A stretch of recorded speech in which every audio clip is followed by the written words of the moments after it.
New bad guy, Anna's missing, the real killer revealed. All that and more in this episode of Death and Other Details. Welcome back. My name is Sean Redmond. This is Sean's Take, and today my take is on episode 9 of Death and Other Details. This is your spoiler warning. From here on, I will assume you've seen the episode or don't mind if I spoil it. And I will be using clips from the show, as is allowed under the fair use provision of the copyright laws of 1976. Now, we're getting into the thick of it. So grab your coffee, your cocktail, whatever, sit back, relax, and let's unpack this episode. So, this episode doesn't have a lot of new information in it until it does. We start off with the game that was announced at the end of the last episode. And the first thing the bad guys do is send all the worker bees ashore. Put them all in a boat, send them away. So the priest's son and Rufus and all of the staff are gone.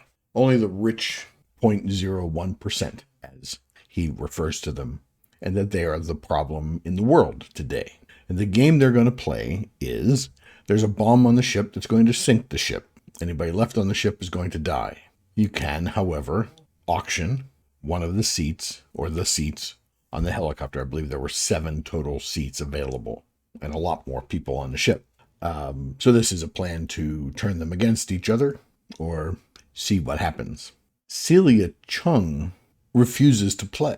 She won't bid, and she specifically says to Eleanor that she won't play a game that only the rich can benefit from, basically condemning the Chungs that are left on the ship to death. Eleanor doesn't react well to that. So Eleanor goes to the lead bad guy, can't think of his name if we know it, and she tries to negotiate a seat by offering to be a proxy bidder, and he can say that she bid more for a seat to drive the price of the seats up, and then she gets a seat for that service to make him more money. And he says, just one seat? And Eleanor says, yes, just one seat. So Tripp was looking for Anna. Anna couldn't be found no matter where he looked, and he looked everywhere. And he finally finds her at Llewellyn's body, a bit distracted, I guess. I'm not even sure what the word is. So he says, we got a bid. We're going to run out of time.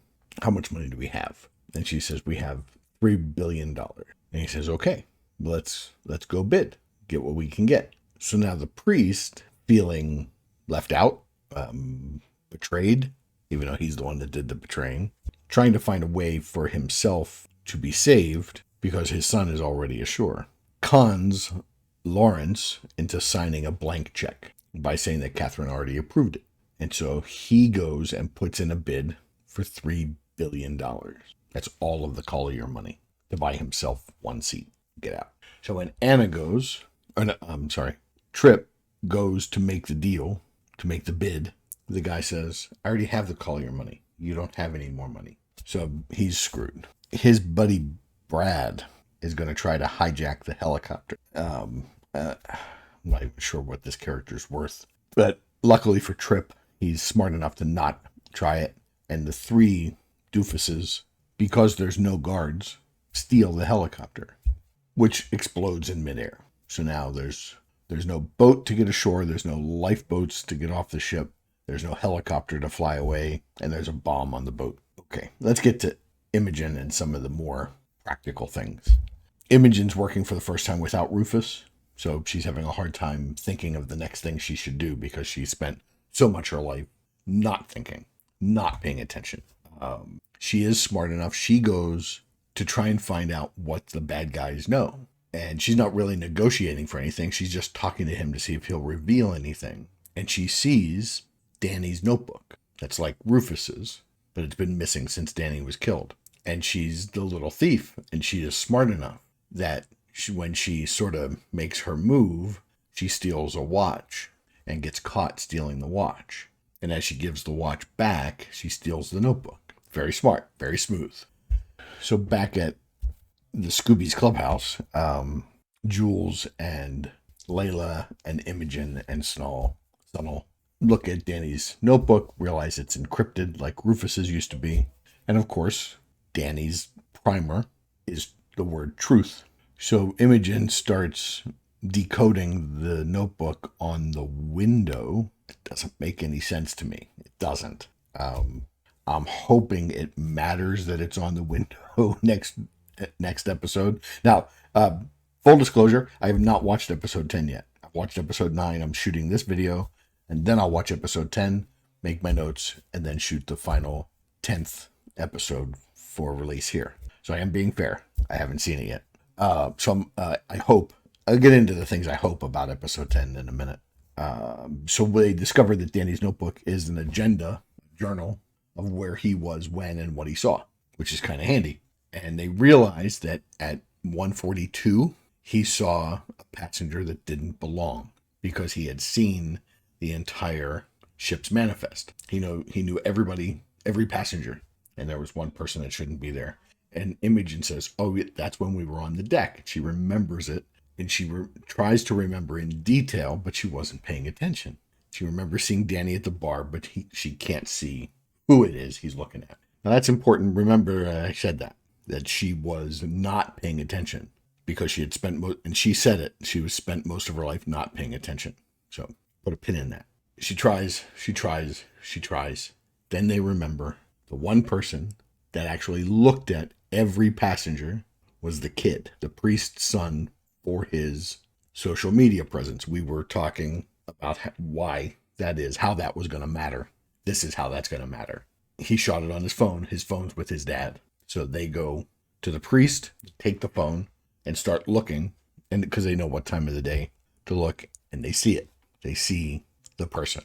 And it was, in fact, Hilda Erickson was already on the boat before the murders. So now they know that Hilda Erickson is Victor Sams.